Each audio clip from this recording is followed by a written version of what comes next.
I want to talk about number 12 on page 156.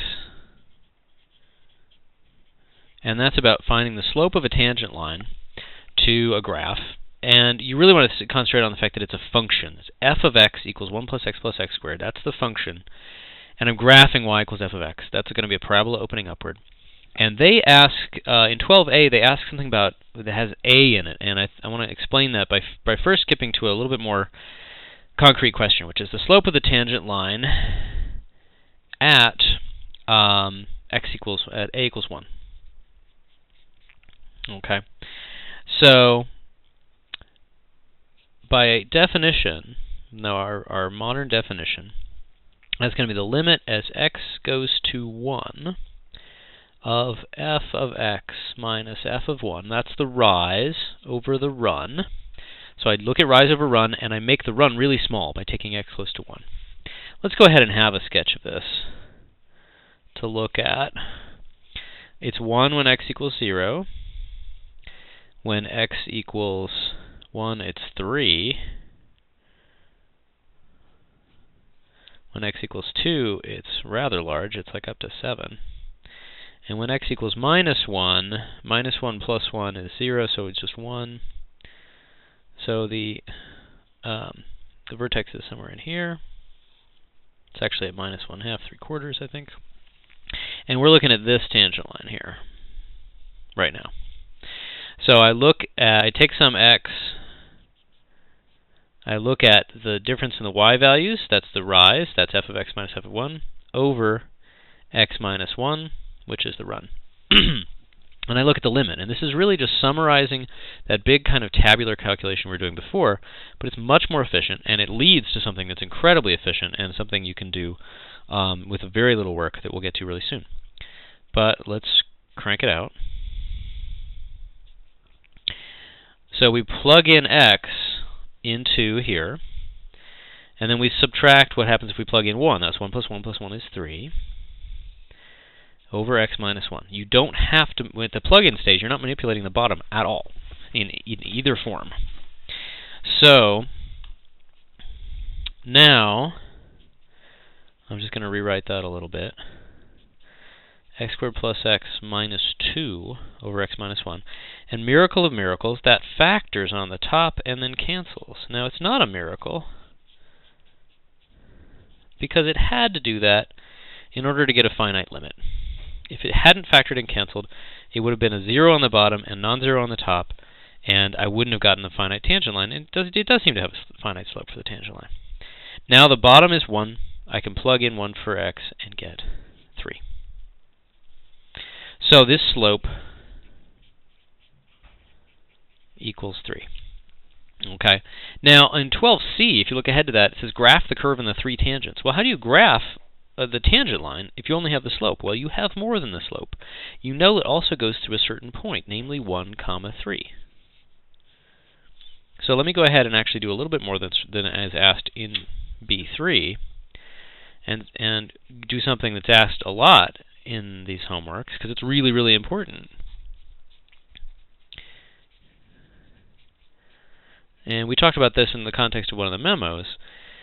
It's a lot of the time you just want this magic number. How steep? That's a measure of how steep the curve is at this point, 3.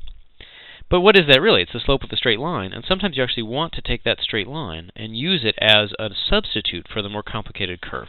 We did that in I guess the second memo about the sporkerator. And all we need to do is point slope. And we know the point is just going to be 1, f of 1. In other words, 1, 3. And the slope, m equals 3. And so it's going to be y minus 3 equals 3, x minus 1. Or y equals 3x minus 3 plus 3. Oh, it happens to go through the origin. That was kind of an interesting accident. This one happens to actually go right through the origin. Okay. So that's the equation of the tangent line. If you want to do not part C, then you would graph the curve, and then you'd put in just y equals 3x for one of those three tangent lines. Now, here's the deal about part A. If I want to answer the rest of part B, if you look at the rest of part B, it says find the slope at -1, find the slope at -1/2, find the slope at 1. I'm going to have to redo this 3 times. And yet we kind of know that a lot of it's probably going to be similar. So we want to be smart about it. What we want to do is we want to put in this guy as a letter as well. Promote that to a letter, make that A. And so here's how it works. The limit as x goes to A of f of x minus f of A over x minus A. And we're going to leave that as a letter. And we can do all the algebra that we were going to do anyway. It's going to be a little more interesting. Okay, so that's the limit as x goes to A. Here's f of x. Here's f of A. Here's x minus A. That's an A. Sorry, that's an A. Alrighty. Now let's see. The crucial factor and cancel step is going to look a little different because we really have to focus on the pattern here. What I'm going to do is I'm going to collect the squares together. The 1's cancel. That's great. And the reason I collected the squares together and the non-squares is because I can see that this is going to cancel. I'm really looking for patterns here and trying to be smart about how I collect this and not just randomly write something down. That can be hard to simplify in a way that looks forward to the next step, but it's a really good skill. And there we go. And this one, so this one's obviously going to cancel. This one has a factor of x minus A in it. That's very cool. So this is a popular place to get stuck here. If you expanded this out blindly and then just sort of didn't group it in this way, it can be a little hard to see. Aha! So now I'm going to factor out that common factor of x minus A on the top.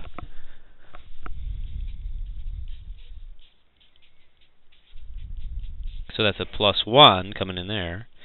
Now I can cancel. I'm just going to move over here. And then the bottom is 1, and now I can take the limit. I can plug in x equals A. Oop, that's A, gosh. Okay.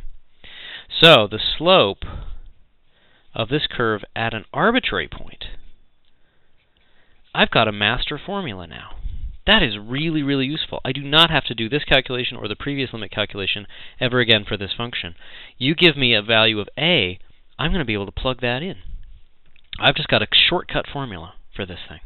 We actually had a guess for this shortcut formula for a quadratic a long time ago, and we can come back and we can kind of look in our notes pretty soon and come back to that. But this is really powerful, and it's going to lead to the super-duper shortcut that I've been advertising for the last few days. Okay, so now what about 12b1 and 2? You just plug in A. I know now that the slope at 17 is 2 times 17 plus 1. The slope at pi is 2 times pi plus 1. Anything I do, it's not going to be hard. If the slope at -1, the slope, I just plug that in. It's going to be 2 times -1 plus 1 is -1. And 2 at A equals -1/2. Ooh, that's interesting. 2 times -1/2 is -1 plus 1 is 0. That's very interesting. That's confirming what I said really briefly before. If you sketch this, then you get a horizontal tangent there, you get a downsloping tangent there. That horizontal tangent is exactly at the vertex of the parabola. That's the way that calculus sees the vertex of a parabola. It's special in terms of calculus because the slope is 0 to the tangent line there. Now again, it's almost time to be done, but again, you could find the slope of the equations of these two other tangent lines by using point slope, and that's how you would plug them into the calculator. But the main thing I wanted to get at is this very powerful thing of leaving this one as a letter, and it goes through the whole calculation.